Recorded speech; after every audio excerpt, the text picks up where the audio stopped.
I know. It's not as simple as when we used to do it. Okay. Hey, everyone. Look who I have. Hi. Today, we're answering some of your questions. Now, years ago, and some of you may remember this, Bronson and I would get up. Well, I started getting up early in the morning on Instagram, and I would do what became Coffee and Jesus. So I'd read a scripture verse and then kind of talk about it. And it ended up becoming like a daily thing for like a long time, like over a year probably. And then on weekends, Bronson would snuggle up with me and he would be the one that read the verse and he would give a little explanation. And I might even have a little clip that I can share. But Bronson was always such a natural. So I thought, since he's feeling great and you guys have been so faithful to be praying for us, that maybe you could answer some questions from the people and give a little insight into how everything's been going. Okay. Does that sound good? Yeah.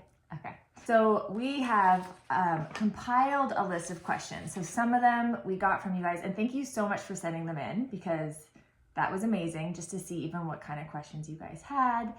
Some of them kind of overlapped and were the same, so I just consolidated them, and Bronson's kind of been looking over them and he's gonna answer some. So, how does it feel knowing that hundreds, if not thousands of people all over the world are praying for you? It feels good knowing that people are actually looking after me and believe that I can get through this as much as we do. Yeah. Did it surprise you how many people were praying for you? Like when we first posted about it, and I know you probably don't remember because you were in the hospital and recovering from brain surgery or whatever, but it was like so many people were commenting. Do you remember what that was like when we told you? I just felt overwhelmed because there was like thousands of people from everywhere. I was like, that's a lot of people. Yeah, it's a lot of people. And when we were in the hospital originally in January and received message after message and gifts and cards, and we tried to read everything we could to you and share every message, but it was a lot. Yeah. Certainly Sam and I really appreciated all the hundreds and thousands of people praying it, and I have written about that, but it was really cool to see and very appreciated. Okay, what were your initial thoughts? Let's first go to the day that you found out you had a tumor, because you had been to the hospital a number of times and you got sent home and said it was just a virus. So the day that they finally told you that it was a tumor, what was going through your mind? What first came through my mind was how is the next year gonna go? What am I gonna do? Because when I was first told that I had it, I was thinking of the things I wanted to do that year and if I could do them. Yeah. So did you know pretty much right away that it was going to be a long haul, like a long year? Yeah. Wow, that's amazing. I didn't know that. Yeah. You just had a hunch. And what about when you found out that it was cancer? What was going through your mind? Because you've known kids with cancer before. Yeah. I thought a bunch of different things. When I was first told it was cancer, I'm like, Mom, I'm surprised it took you that long to find it out. Because we were in there for like 5 days and they couldn't find out. It took a while to officially diagnose, but yes. What about for yourself though?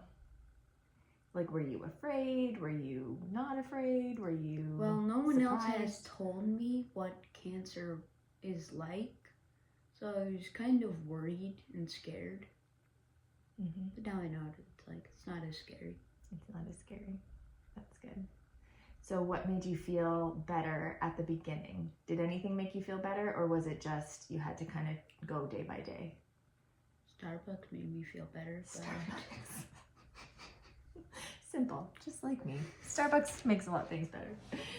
That's funny. And resting definitely helped.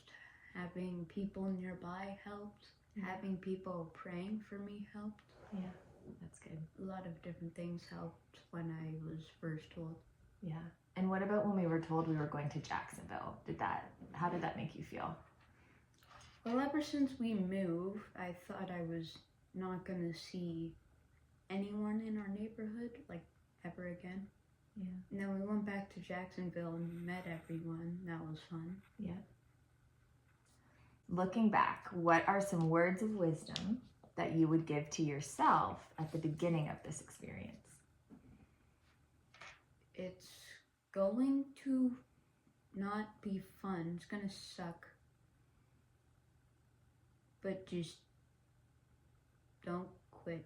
I mean, that's a good thing to say for a lot of things. And I feel like it fits with this too. Yeah, don't quit. It's gonna suck, but don't quit. What would you say to other kids?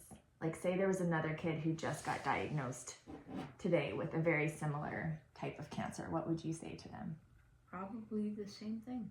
Yeah. It's gonna suck. Just don't quit. That's good. Short and sweet and simple. Anything else? Any words of wisdom, like advice you can give them on how to get through it?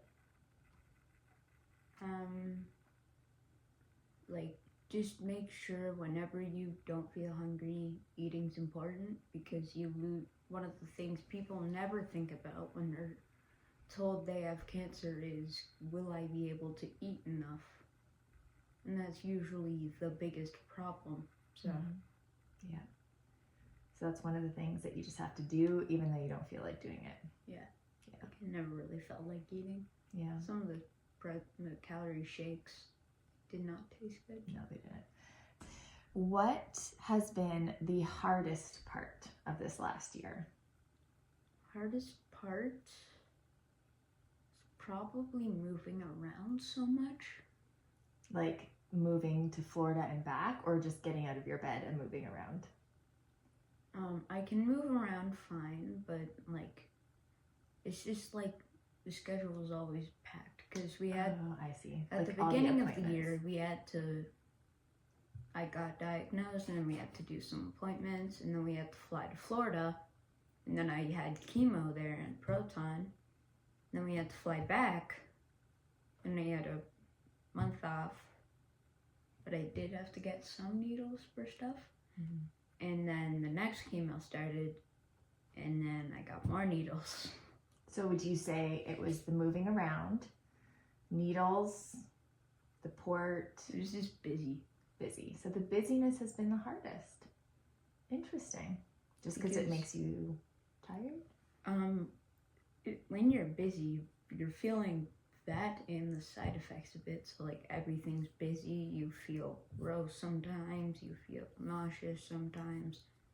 You feel headaches and other things. And you have to just keep going. Yeah. I'm sorry, buddy. It's fine. It has been a lot of busy this year. What was something that helped you get through the busyness? Like, was there a mindset? Was there a Bible verse? Was there encouragement? Or like... I was always taught to not quit, which I feel like helped. And that Bible verse that was on the wristband, Joshua 1:9, thinking of that helps. And also, I think to myself, like, other people have this but worse, and they get through it fine. So I just think of that and then fix myself, and then I get through it fine. Well, you're an inspiration. You've been told that a lot, haven't you? That you're such an inspiration. And you are. Because not a lot of people have that mindset. Not a lot of people can just kind of pull themselves together and be like, okay, this is going to suck, but we're going to get through. And I've seen you do that time after time after time. And it is a challenge to me, because sometimes I just want to stay in bed. I'm like, if Bronson can do it, I was literally at the dentist this week, and they're like, this is gonna hurt a little, and I'm like, if Bronson can do it, I can do it. And you inspired me. So you're such... Did it hurt though? It actually didn't. Oh. Yeah, it was fine. You're welcome. Thank you. Okay. Let's see. Okay, these are kind of similar questions. How has this journey changed your relationship with Jesus? the other one is how have you grown in your faith? So they're kind of the same idea. Pretty similar, yeah. I've felt closer to God since it started because I used to not, or like only think of God when it really mattered, but now it's like kind of always matters, so. And also, since many people are praying for me, it's good to be able to be part of that. Yeah, that's awesome, buddy. I love that. So you feel encouraged? Yeah. Now I'm going to ask you a hard question that you haven't thought of yet. Okay. Some people say, or would say, it's okay to be angry with God, or you should be angry with God. And you can be totally honest. Is that something that you have felt? And did you have to work through that? Sometimes I feel a bit mad. And I just think to myself, like you think of being mad with God, and then I think to myself, like, oh, you're being mad with the same person that created you, everything, and has the power to fix everything. Yeah. What has been the best part of the last year? Because the year has been not great, but there's been some little, that's to put it simply, there's been some little glimpses of goodness. So what has been a good memory from this year? Heading to Florida was super fun. Yeah. Even though it was really hard when you got there. Yeah. But going there, like just knowing that you were going to be in Florida was good. Yeah. Yeah. And also when the chemo was over, then I met all my friends and went places. And felt That a was bit better. Yeah. Awesome. What would you say has been the most encouragement to you? Probably having friends and family nearby. Yeah. It keeps you off thinking of the stuff that will happen and stuff that might happen. Instead of thinking about that, you're thinking about having fun. Yeah. Which can be way better. And your brothers definitely can be a distraction. I've kind of said, maybe don't share too many things about the brothers or throw them under the bus because, I mean, they're brothers. They're not a prime example of what to do or say with someone who's going through treatment. They can be a little relentless, but you know they love you. Yeah. What are you looking forward to most when all of this is done? Being more physical again. Yeah. Moving better. Yeah. I've already gotten better at running. I can slowly do that now. You make me nervous, but yes. Yeah. Yeah, you are. You are definitely. And you're doing physio, and you're going to get stronger and stronger. Are there any sports you're excited to play? Football and maybe hockey. Give me a heart attack. Sorry, I'll play flag for the first year. I don't know. You can play. Yeah, football and hockey. Cool. And beating up your brothers to get back at them for everything they've done this last year. Exactly. All right. Well, thank you, Bronson. Oh, there was one question that a few people asked that I forgot to write down. Was there anything that surprised you this year? That you were like, I was not expecting that. Which, I mean, pretty much everything was a bit of a surprise. But was there anything in particular that stood out, either a good surprise or a bad surprise? Getting told we're going to Florida, like that one place in particular for radiation, I was like, oh wow, that's funny. Because we were just there. Yeah. Does it feel like comfortable, like kind of homey to you to go back to Florida? Yeah. Yeah, me too. Okay, so that was a good surprise. Was there any bad surprises? I don't even want to like ask that question. Was there any bad surprises this year? I mean, I don't know. Cancer's kind of a It's bad kind surprise. of just a bad surprise. That's kind of the bad surprise. All right, well, thank you everyone for your questions. For your questions. And maybe Bronson will join me again for a coffee and Jesus time. Should we bring that back? Sure. Do a one-off special? Or it could just be you. I don't even need to be there. I think Bronson should just do his own little show. Hey? Drink your hot chocolate and read your Bible. I think people would watch that. He's got a lot of wisdom for 12 years old. It's true. All right. Thanks, guys. Good morning. Today I wanted to pick a happy verse. And it's called, what's the name of it? It's Psalms 13 to 15. Psalm 16. Oh yeah, 16 to 8. 8 and 9. 8.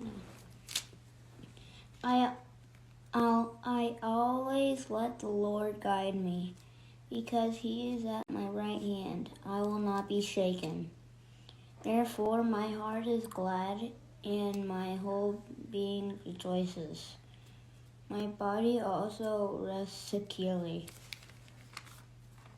So we picked this verse this morning because Bronson wanted to pick something that was happy and encouraging. And Bronson, does this verse encourage you? Kinda. Do you know what it means when he says, I'll always let the Lord guide me because he's at my right hand, I will not be shaken?